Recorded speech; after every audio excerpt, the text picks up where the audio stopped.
The Colts get it done at home in week 3 against the Atlanta Falcons, 27-24, the final, after giving up a 17-point lead after halftime and kind of letting the Falcons come back into the game.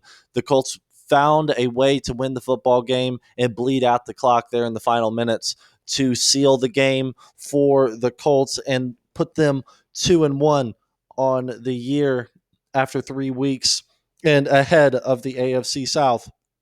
What a game for Jacoby Brissett. And this is something that I talked about this week in my preview to this game was that is Jacoby Brissett a franchise quarterback? And can he throw it down the field more consistently? Well, we saw answers to that question today, and he looked phenomenal. He started the game out completing his first 16 completions, and only Peyton Manning was the only other Colts quarterback who has started the game with more completions than that. What a performance for number 7, also throwing 2 touchdowns and also throwing for 310 yards, as that was the question too, as he had been held for under 200 yards for the first 2 weeks of passing. And today, the game just as it went kind of in the first half, kind of early second half, you weren't able to find the running game as much. The fourth quarter kind of shifted a little bit towards some running success a little bit, but I thought that the game was controlled through Jacoby Brissett's arm today and his decision-making in the pocket, and I thought that he made really good decisions. And last week there were chances where he could have thrown down the field and maybe got some more yards and he checked down. I thought that today he was reading the field a lot, and if he needed to take a chance down the field, then he was going to do that. And you saw some nice ones with Ty and also Zach Pascal on the touchdown, and also another play in the second half that was big for you that stand out to me. This game, you withstood some injuries. Obviously, T.Y. Hilton goes down. You didn't have Darius Leonard the entire length of the game. It didn't have T.Y. Hilton for the second half with his quad injury that kind of flared up there after his touchdown right before the second half. But his minutes that he played were huge. He had 8 catches for, I believe, 70-ish yards. Let me get this total. And the touchdown there before the half, 65 yards, 8 receptions, 65 yards, and a touchdown. Marlon Mack had an efficient day, 16 carries, 74 yards, and a touchdown. And he kind of led the way there in the second half for the Colts to kind of shut this one out after giving up some holes there on defense. I will go into what I didn't like in this game here in just a minute. But you did it. You fought through, and you kind of withstood the Falcons taking the momentum from the game, and you were able to come and win the game and just eat the clock away, when I'm sure that Colts fans were pretty nervous when the Colts were having the ball with 4 minutes to go and the Falcons had all 3 timeouts. I thought that Frank Reich, a genius game plan for those 4 minutes to eat the clock out, and I'm sure that's something that he had been thinking about, as last week he did, even though after converting on the questionable 4th and inches call, he still had to punt the ball and give the opposing offense a chance with his defense on the field for the last play. Didn't want to do that this week, as the defense was bending way too much today, especially in the second half, with Matt Ryan looking like the second coming of Joe Montana or something, I guess. But it was a good job from your defense in the first half to hold him to 3. The bad throw by Ryan for Clayton Gathers to have the interception, right place, right time, and that was good for you, as the momentum was pretty much all in the Colts for the first half, as they rose to an early lead there, and the Falcons get the ball to start the second half, have a pretty easy drive, march down the field, score a touchdown. The Colts get the ball after the ensuing kickoff, don't do anything, lose yardage, have to punt the ball away for the first time today. So the offense have been doing so well in the first half. You just have negative plays there that just put you behind the chains, don't give you a chance to get a first down. You punt the ball away, and then the ensuing drive, the Falcons, it just meticulously drove down the field and picked up huge third and long plays where the Colts were just sitting in a soft zone, and Julio Jones and Mohamed Sanu and Hooper were catching balls all over the field. And there were just wide open gaps. I thought that that week one, the Colts were getting burnt a lot on man coverage. Well, this week it was the exact opposite. They were just sitting in these soft zones, and Matt Ryan was having all day to throw, and he was just reading those zones, and they were really taking advantage of them as the Falcons were picking up chunk plays in the second half, especially to Julio Jones, who had a monstrous catch in the back of the end zone in double coverage with Quincy Wilson on him and also Clayton Gathers. Just and that brought them to within 3, and that's when the Colts were able to withstand that.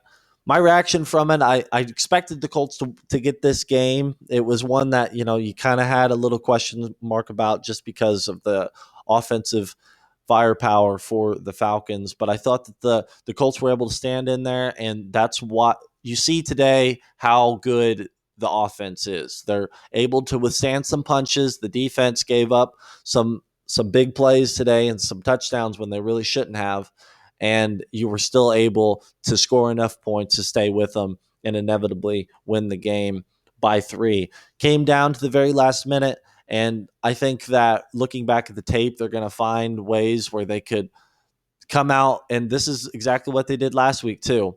They came out with that second half with, just kind of lethargic. I thought last week, this week, it was the same kind of deal. Allowed for the opposing team, the Falcons this week, to get that momentum on the side for the third quarter, especially, and get back into the ball game. So that's something that you don't like, and you don't like how you knew that Julio Jones was going to have some catches today. You knew that he was probably going to have a touchdown even too.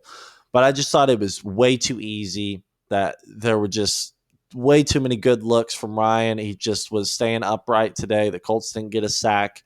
And that's something that you don't like to see, especially at home, where you thought that against this Falcons offensive line, who has been kind of banged up and are kind of young still as they're rebuilding that offensive line, you thought you were going to have some chance to get at Ryan a little bit, but you didn't today. And I thought that especially, there were some times where Bobby Okereke looked to stop the run game and everything like that. But I think that not having Darius Leonard on the field was also kind of impacted the game, of course, as well, as I'm sure he was missing out on being there with his guys. But just a solid overall game. And the other headline, of course, it's just kind of been shoved under the rug, is Vinatieri was perfect today. That was something that I was going to be watching, and I think everybody was going to be watching to see how he did today. They started out with him a 49-yard kick and bounced off the left upright, and it was good. That was a spotty kick to be nice about it, but he bounced back with some really nice looking kicks for the rest of the game, and the extra pointers and everything didn't look to stray at all. They were true home. So good game for Vinatieri as he's back at home. We knew he was going to kick better in Lucas Oil Stadium with the roof closed, of course. So that was a good sign for him, as hopefully he can get a little bit confidence back and just kind of put all this behind him as he looks to move on from that. So now the Colts are 2-1. They've just taken down a good on paper Falcons team who I'm sure are disappointed with the results of this, falling to 1-2. But the Colts do get it done at home. They cover the spread, and they are 3-point victors today. Frank Reich said after the game, and he just gushed about Jacoby Brissett and just said that that's about as good as a game as you can hope for from a quarterback. So that's high praise there from him. And I mean, you needed it. You needed that this game. The running game wasn't there as much as it's been the past couple weeks, and you still found a way when Brissett still had to pass for 37 times. He still was accurate with the football and didn't turn the ball over, of course, today. And that was a big key for you. as well. I thought that the Colts did a good job of not being penalized today. You saw 16 penalties for over 100 yards for the Falcons. Just an absolute mess as they give the Colts just second chances all day long. So that was good that you were. The Colts are a well coached football team, and I know that Frank Reich and the coaching staff really emphasize the staying low on the penalties per game. So that was another kind of a geeky stat that stood out to me on why the Colts won this game. And then the turnover battle, it was 1-0 with Matt Ryan having the only turnover today with his interception. So now the Colts will host the Oakland Raiders, who just got blown out today. So that's going to be another winnable game, as the Colts are going to be looking, at a real possibility of starting the year 3-1.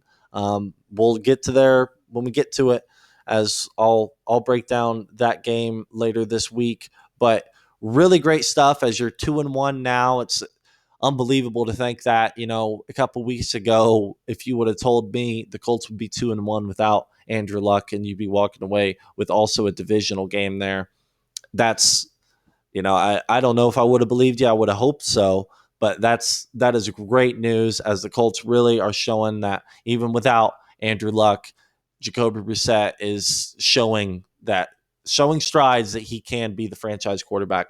I don't think you have the definite 100% answer yet. I firmly believe in Jacoby Brissett, especially after this game. He looked just so meticulous. He was locked in. He was in the zone today, and all behind Jacoby Brissett as he's showing you everything that you want out of him this year. As I knew that this was going to be a whole season of an overview for Brissett. You already gave him that extension, so it wasn't just this year was going to be the year. He's had some comfort there, but of course, they're critically evaluating Brissett as they're looking towards the future, and I think Brissett is the future for the Colts, and I'm hoping that, as we're only 3 games in and we've seen some good things, 7 touchdowns and only 1 interception for him on the season, and as I've talked about in the previous podcast, his completion percentage is growing from what it has been his entire career. So great game for number 7 as he gets the player of the game for me, as he was brilliant, especially there in the fourth quarter to seal you the victory. So that is my reaction to this game. I just kind of wanted to have a reaction post game, and that's one you love to have. And 2-1 is a lot better than 1-2. And to think that last season the Colts did start out 1-5 with Andrew Luck on your football team, and now with Jacoby Brissett for the first time since 2013, the Colts are 2-1 to start the year and have won their first home opener in 6 years. So this is a big time win for the Colts, and something that is going to really energize them as they have to get through two more games. The 2 more weeks is that big Chiefs game right before your bye, and that's going to be the big test. If the Colts can get it done against the Raiders this week and become 3-1, go into that Chiefs game and give it all you have, and go into that bye week the next week and really focus on the rest of your season. But it's going to give you a good test here early before the bye. But great win, as always, for the Colts on a Sunday afternoon. Thank you for listening to another Indianapolis Colts podcast. I will come out with another podcast this week talking a little bit about the Falcons win and a little news that have come out of this game, as we will find out a little bit more about T.Y. Hilton's injury, if that will linger on into the Oakland game, and some other things that might come out as well as the Oakland preview, of course. Thank you so much for listening. Thanks for joining me in another Colts victory, and have a great rest of your Sunday watching the rest of the NFL around the league. Thanks so much.